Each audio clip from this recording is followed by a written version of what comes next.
Hi folks, today I have 5 rumors to share. First of all, we have the specs of the new Leica M11-V. That's the first M-mount camera with integrated electronic viewfinder, so that's going to be huge. Then the Nikon Zr is likely to be announced on September the 10th.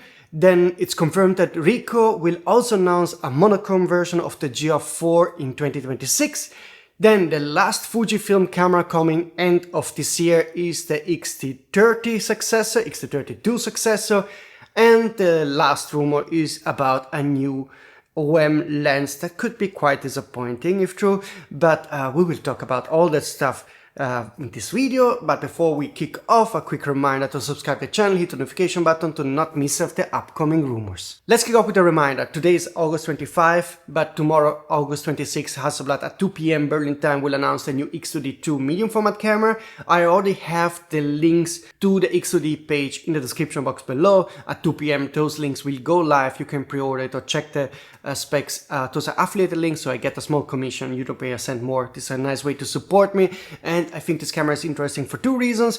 First of all, it's the first camera with integrated LiDAR system, so it's a new autofocus system. If this really improves the game, that's a good news for DJI Hasselblad. As we know, DJI owns Hasselblad, but also for Panasonic because they work together with DJI, and so maybe they will also use that tech if it works. And the second great thing that is of interest for me is the new 10 stops image stabilization, which is a world's record. I want to see if this really works. So be on mirrorlesssummers.com tomorrow 2 p.m. Berlin time to follow the live blogging on the X2D II. There you will have all the hands-on previews and pre-order links, so you can pre-order the camera.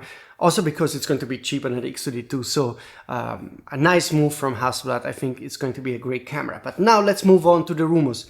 Let's kick off with the Leica M11-V specs. You can see them here. This is a first M-mount camera with integrated EVF. It's going to be 0.5 inch big and it has a resolution of 5.76 megapixel, magnification 0.76.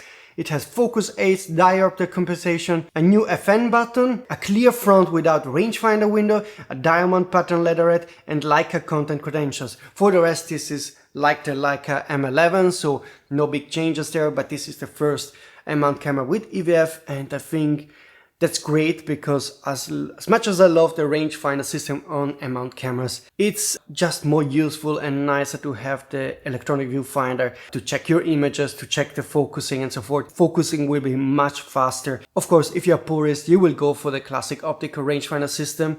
But if you need more speed when shooting with the Leica M, easy of use, then the viewfinder really improves the camera.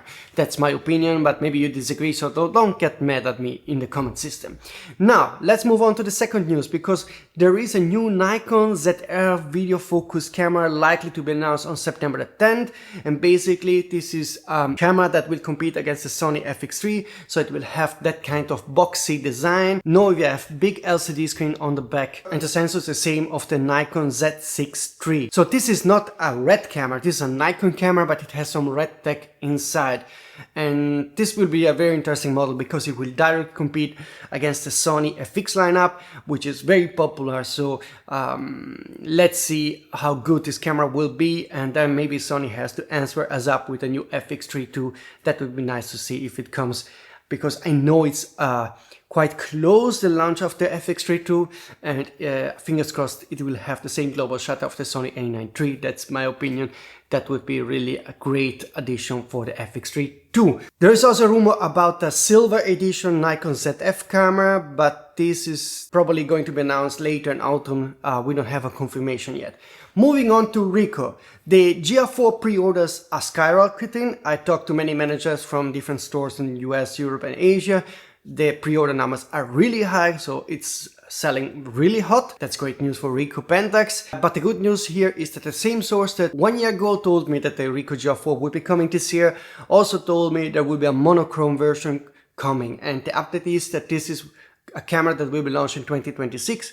So if you want a monochrome Ricoh GR4, you will have to wait less than 1 year and then you will get it. And as you know, the advantage of having a monochrome is, first of all, more resolution, more dynamic range of sharpness increases and so forth. And the second advantage is more psychological.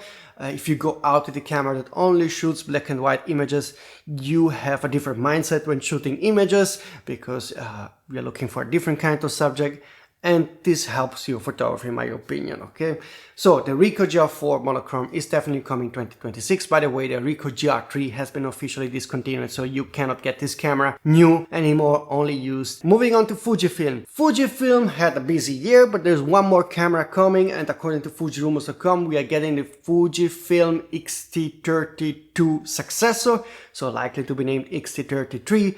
No specs are given yet. I don't expect big improvements. Knowing Fujifilm, they will make some nice changes, probably add some, maybe a film simulation dial, I have no idea.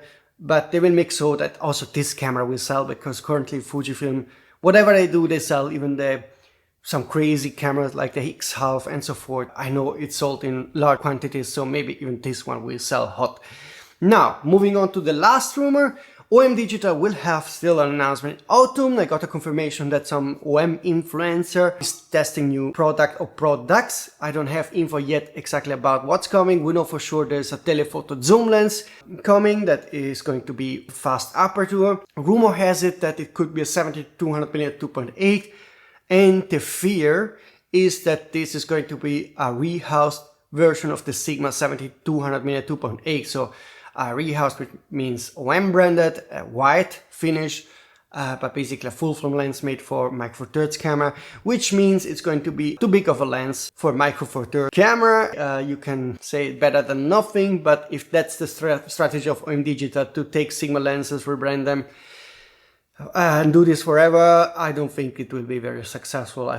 Hopefully I'm mistaken, and maybe this is an own designed 70-200mm 2.8 or another kind of zoom lens. Then we will be fine. Otherwise, it's going to be quite a disappointment. So that's more or less what I wanted to share today, those 5 rumors. And now tomorrow I'm off all day for a mountain bike tour, so I will not publish any new video, but I will check the Hasselblad X2D II announcement, because I think the Hasselblad X2D II is going to be a very nice camera. I can't wait to at least test it. I had a medium for my camera, the Fujifilm GFX100S, but at the end didn't end up using it because it's too big and bulky for my use. I think the same problem will be for the X2D II, but I want to see how the LiDAR system works, the stabilization, and I like the body quality of the X2D II way more than the Fujifilm. So stay tuned tomorrow, August 26th at 2 p.m. on mirrorlessrumors.com for the live blogging with all the testing and so forth. When I'm on the mountain at 2 p.m. I will have connection, because I'm at 2950 meter at the Stettiner Hütte or Rifugio Petrarca, and there is some internet connection there. So from there I will do my live blogging with all the news, reviews of this camera and so forth, and then move on, go back with the mountain from top to down to Merano. So that's my goal if all works fine, hopefully. Okay, that's it for today. See you soon.